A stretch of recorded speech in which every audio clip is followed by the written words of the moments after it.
All right. One more time.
This is Thailand, and in the 16th century it was referred to as Siam.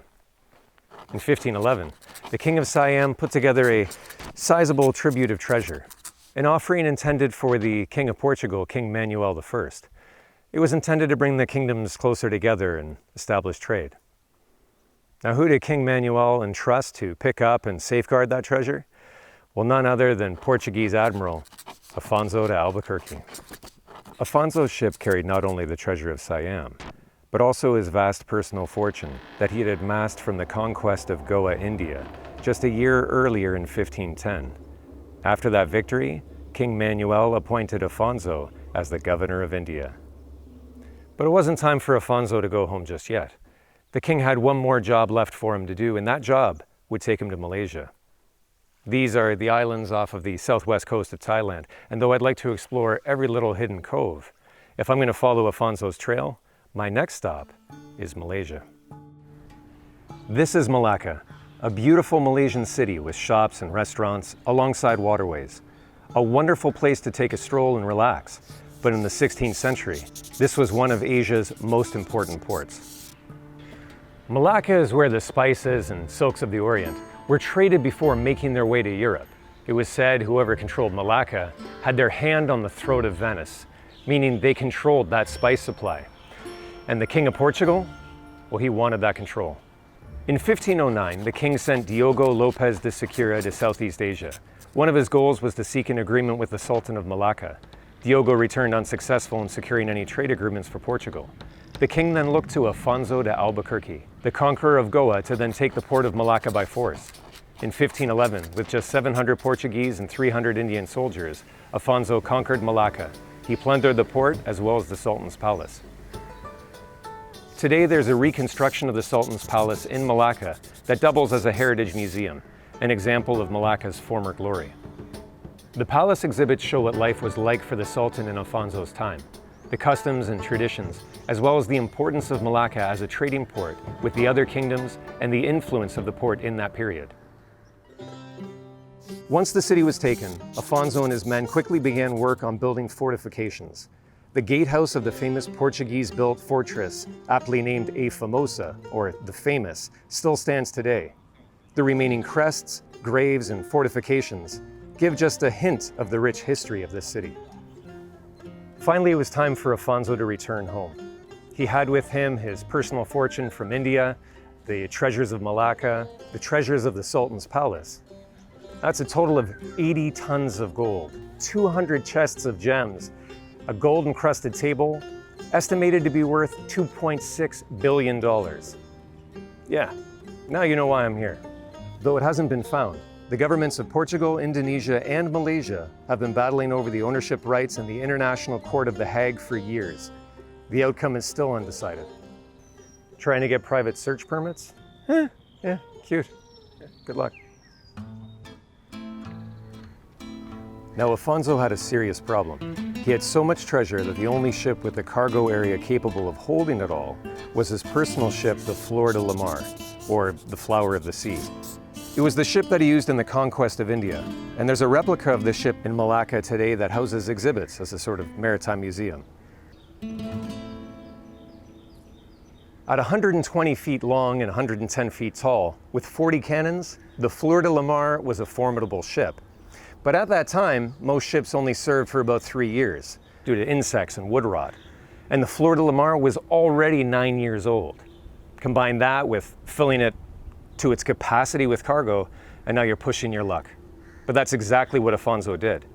He left most of his soldiers here in Malacca to defend it, and he set out with a handful of small ships. Among them, a captured Chinese junk and a Portuguese ship, the Trinidade. Not all the treasure managed to fit on the Flor, and the little bit that remained was loaded onto the junk boat. Somewhere off the coast of Indonesian Sumatra, Afonso's luck gave out. They sailed into a massive storm. Javanese prisoners being transported aboard the junk used the storm as a cover to mutiny and took control of the vessel, sailing off, leaving the other ships behind. If that wasn't bad enough, the Flor de la Mar, weighing more and sitting deeper in the water, hit a reef off the coastline. Being as old as it was, the ship broke into two halves. Against all odds, the Trinidade managed to rescue some of the crew and Afonso, who had survived on a makeshift raft. The Flor de la Mar reportedly sunk no more than a cannon shot from shore. But where exactly? I'm heading to Indonesia to examine the clues and to try and find the ship's final resting place. This is Sumatra, the northern island of Indonesia.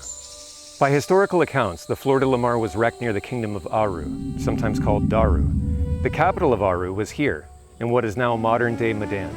Today, Medan is a large city with a population of over 2 million and is the capital of North Sumatra. Before I begin my search for the Flor de la Mar, I want to get a sense of what this place looked like in Afonso's time, to immerse myself in that period of history.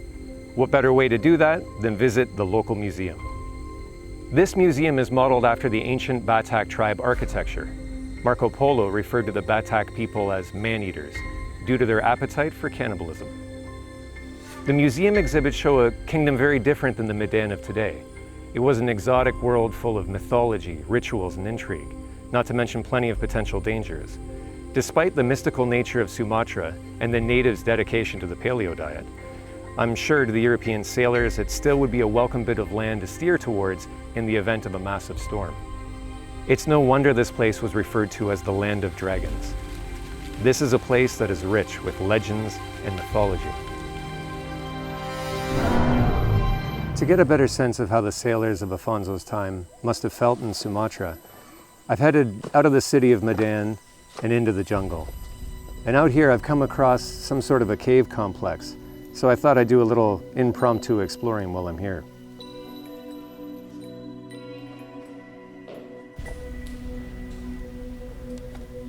I don't know if you can see this.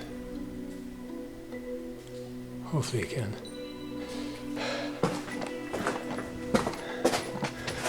Holy crap. No. I'm gonna say no. And maybe.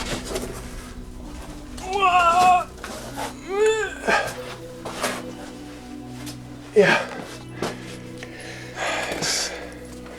There's some light overhead.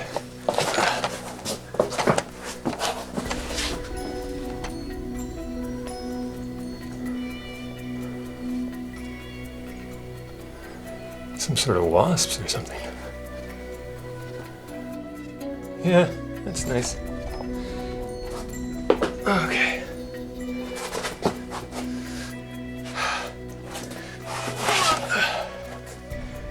It opens back up.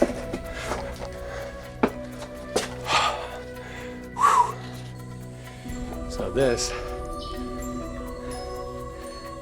that's the way down and back into another cave.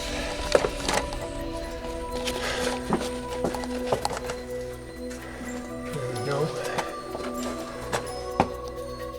spider web there. Don't know if that shows up. And 1, 2, 3.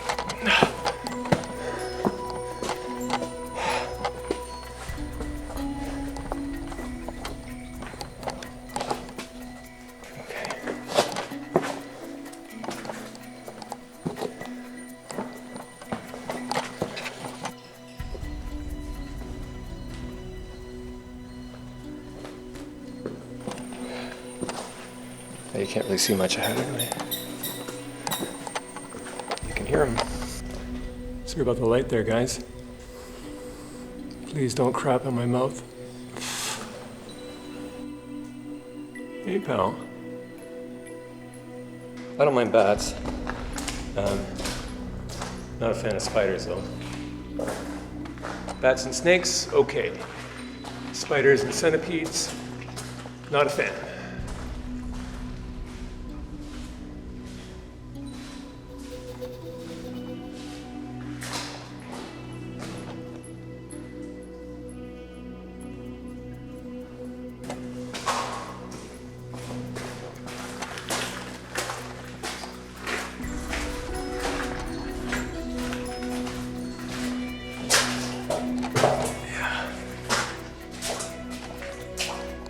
Whoa. All right. I don't want to get that personal. That guy almost went in my mouth.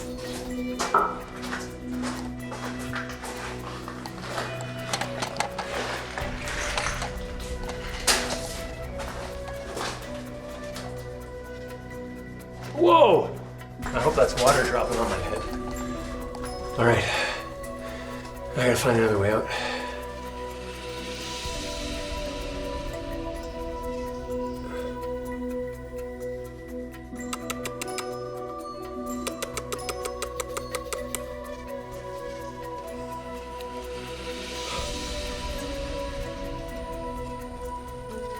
Hey, orangutan. Hey, pal.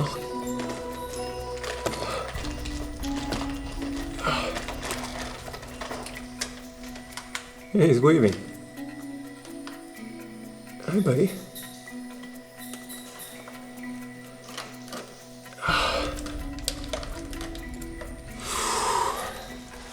Yeah, he's way up there.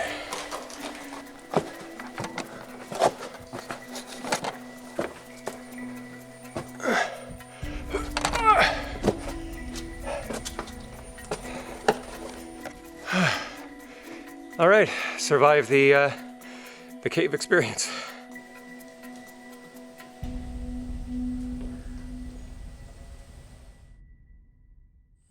Not much was known about Sumatra to the Europeans at that time. However, the Kingdom of Aru was likely the best documented part of the island to European explorers in the 16th century. The widely held belief is that the Flor de la Mar sank somewhere near the Kingdom of Aru by a place called Timia Point. It's thought that modern Tamang River is a modern translation or evolution of the name Timia. That river, Tamang River, also leads to a bit of coastline which could be described as a point. As a result, that area has been the main focus of most search efforts over the years, all of which have found nothing. Diving in this area is difficult due to low visibility from silt and pollutants. From Afonso's time to modern day, this strait of water between Indonesia and Malaysia is one of the world's highest traffic shipping trade routes. But I don't think the wreck is off the coast of Medan near Tamang River. The assumption that Tamang River is an evolution of Timia Point is just that. It's an assumption. And being that the Kingdom of Aru was the most widely known area, saying that it's near Aru is relative. It was near the Kingdom of Aru. It's the most widely known area to the Europeans in the 16th century. So of course they would use that as a reference. Lastly, these accounts were all made by third-party authors. Afonso made it back to India aboard the Trinidade, where he later died in 1515. But before his death, he wrote several letters to King Manuel. I managed to find a copy of those letters, and when translated, they tell a different story. Afonso writes that he did return to the wreck site after the storm, but he fears that the natives of Pasai may have taken whatever treasure hadn't been already lost to the sea. Unlike Timia Point, Pasai has been identified on maps, and it's located 330 kilometers north of Medan. and 200 kilometers north of Temang River. If the wreck was really near Temang River, why would Afonso be worried about the natives of Pasay stealing the treasure? He wouldn't. It doesn't make any sense. In another letter to the king after the wreck, Afonso says the Flor de la Mar was wrecked near Pasay. Now, just like Timia Point, Pasay doesn't appear on any map, so it seemed like just another wild goose chase. But my breakthrough moment came around when reading the letters of Captain Diogo. Remember I mentioned King Manuel first sending Diogo Lopez de Segura to Southeast Asia to try and secure a trade agreement with Malacca 2 years before he sent Afonso. Now Afonso doesn't say where Pasay is, but Diogo does. Diogo writes, I anchored at Pedir in Sumatra and later sailed 20 leagues eastward along the coast, where I received a warm reception at a place called Pasay. Pedir was a principal port in 1509 and very close to Pasay, the area that Afonso referenced looters coming from. Now 20 leagues is 110 kilometers. By now knowing the starting location of Pedir and following that coastline 110 kilometers, that puts it just northwest of another known historic city called Paesum. After narrowing it down to that location, I found a rare map from 1598 with Paesum clearly marked on it. Amazingly, there's a notation by the cartographer, translating roughly to, here Afonso Albuquerque was lost. Compare the 1598 map with Paesum, the known mapped location of Pasay, and a modern day map, and we can see a coastline known today as Diamond Point. If there is a Timia Point, then this is it, 140 kilometers north of where everyone else has searched. Now Diamond Point is pretty remote. Remote enough to hide a 500-year-old treasure, not to mention a perfect breeding ground for Sumatran saltwater crocodiles. Based on my research, I'm willing to bet the treasure is at Diamond Point.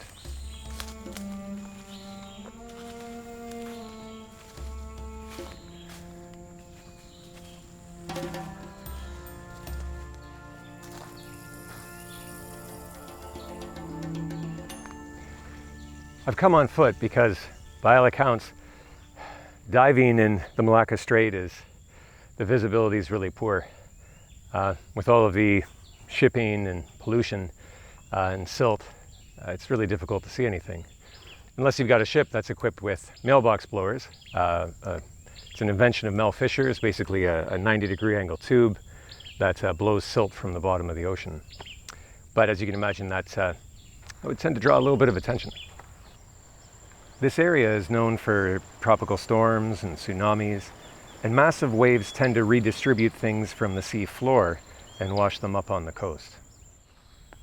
My plan is to metal detect all along this shoreline, looking for any remnants of an old ship or obviously any sort of piece of treasure. And to do that, I brought a secret weapon. It's the Minelab Go Find 66. She might be small, but she definitely packs a punch. And what makes it great is it's small enough to sneak through customs. So we can definitely chalk Indonesia up to the places I can never come back to. All right, here we go.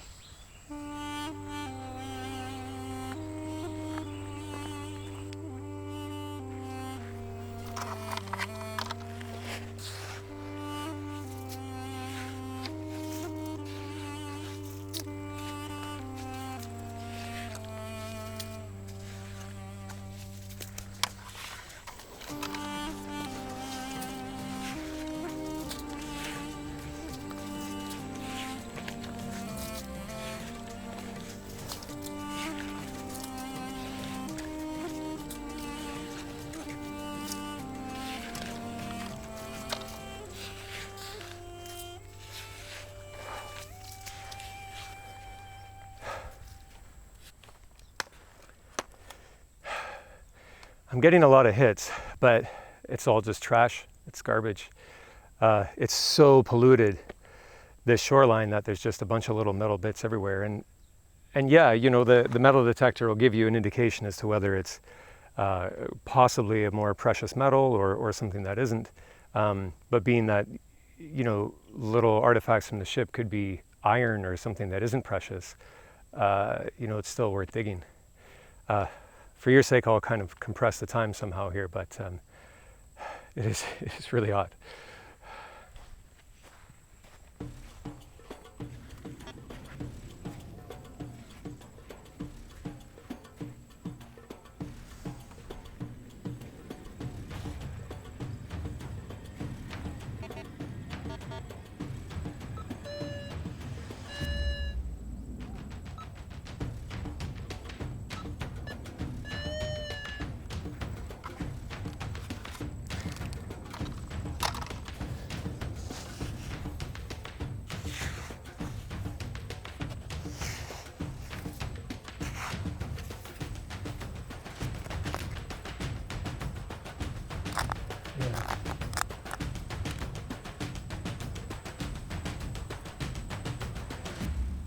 It's a nail, but you can see it's got a round head on it, and that means that it's too new to be anything part of the ship.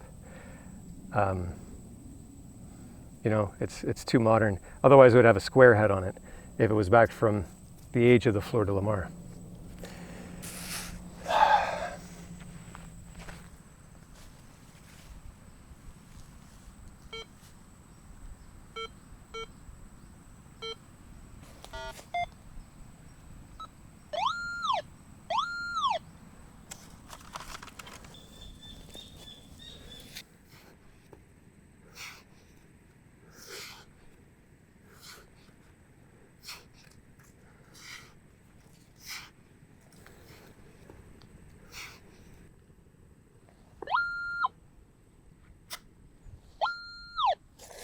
Yep, more garbage. Unbelievable.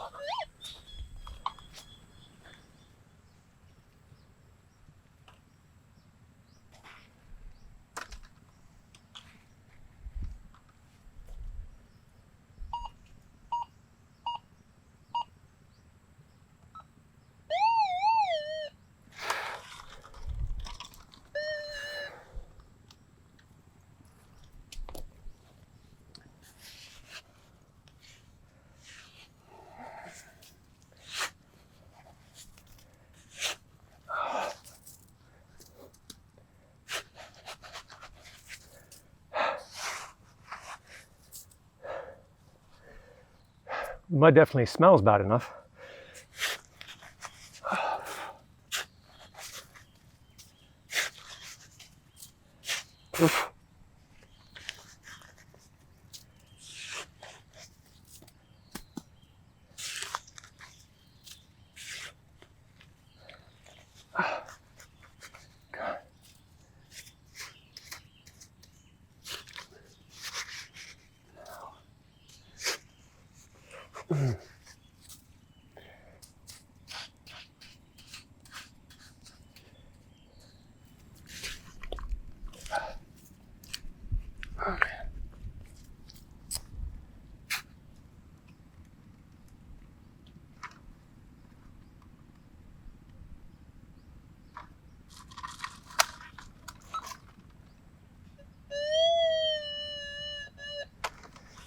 The pinpointer feature on this thing's pretty handy.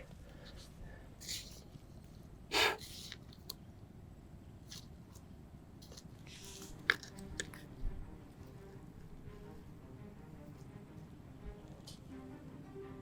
it a button?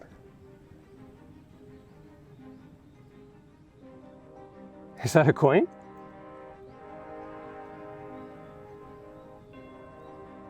Did I just actually find a coin? The writing on it, it looks Islamic, but that would make sense. In the time of the 16th century, it was Islamic rule here. It was Islamic rule in Malacca. And here, let me show you this. Oh my God. Oh. And it doesn't look too corroded, which means it could be silver. Gold and silver are precious because they don't corrode. That's why they're precious metals. Holy crap. I just actually find a coin.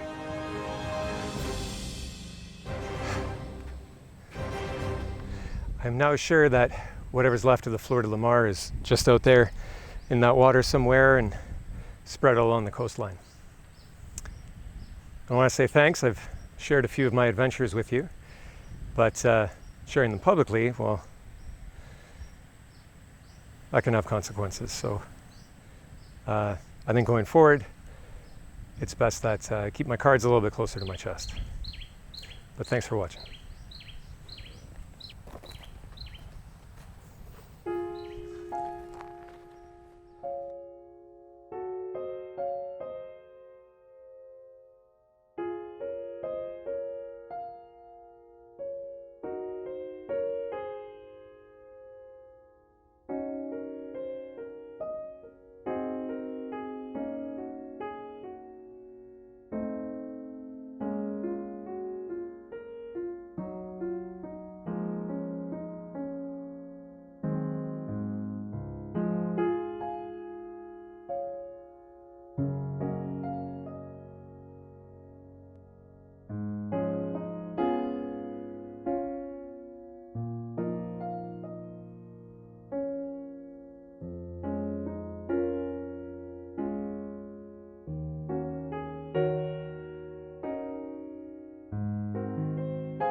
face will never be the same. Flame, bold, you'll steal the sun.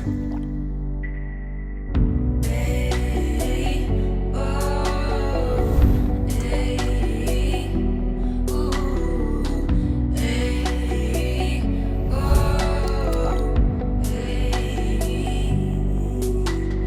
Tame your soul, let it grow without a show. Make the golden run. Shape, control, like a cage behind deep dark eyes. The games unfold.